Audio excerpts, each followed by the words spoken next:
Hi friends, ఈ temple name Shivoham Shiva temple. Temple enter అవ్వంగానే ఒక పెద్ద మహాశివుని లింగం ఉంటుంది. ఆ తర్వాత లార్డ్ గణేష్‌ని దర్శించుకోవాలి. అక్కడ 108 రుద్రాక్షలు ఇస్తారు. ఒక్కొక్క రుద్రాక్షని ఒక్కొక్క ప్లేస్‌లో పెడుతూ దేవుణ్ణి స్మరిస్తూ ముందుకు వెళ్తూ ఉండాలి. అలాగే లోపల గుహ కూడా ఉంటది. ఆ గుహ నుంచి ఒక చిన్న శివలింగంకి మనం అభిషేకం చేయించవచ్చు. పంతులు గారే దగ్గరుండి అన్నీ చేపిస్తారు.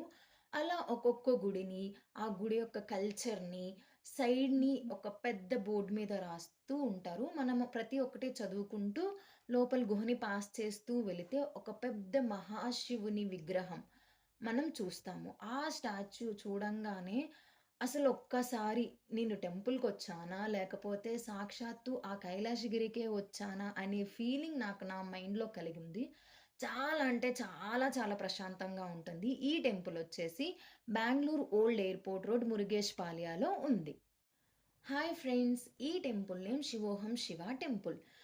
టెంపుల్ ఎంటర్ అవ్వంగానే ఒక పెద్ద మహాశివుని లింగం ఉంటది. ఆ తర్వాత లార్డ్ గణేష్‌ని దర్శించుకోవాలి. అక్కడ 108 రుద్రాక్షలు ఇస్తారు. ఒక్కొక్క రుద్రాక్షని ఒక్కొక్క ప్లేస్‌లో పెడుతూ దేవుణ్ణి స్మరిస్తూ ముందుకు వెళ్తూ ఉండాలి.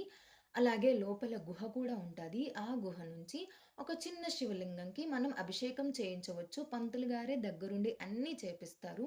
అలా ఒక్కొక్క గుడిని, ఆ గుడి యొక్క కల్చర్‌ని, సైడ్‌ని ఒక పెద్ద బోర్డ్ మీద రాస్తూ ఉంటారు. మనము ప్రతి ఒక్కటి చదువుకుంటూ లోపల గుహని పాస్ చేస్తూ వెళితే ఒక పెద్ద మహాశివుని విగ్రహం మనం చూస్తాము. ఆ స్టాచ్యూ చూడంగానే అసలు ఒక్కసారి నేను టెంపుల్‌కొచ్చానా? లేకపోతే సాక్షాత్తు ఆ కైలాసగిరికే వచ్చానా? అనే ఫీలింగ్ నాకు నా మైండ్‌లో కలిగింది. చాలా అంటే చాలా చాలా ప్రశాంతంగా ఉంటుంది. ఈ టెంపులొచ్చేసి బెంగుళూరు ఓల్డ్ ఎయిర్‌పోర్ట్ రోడ్, మురుగేష్ పాల్యాలో ఉంది.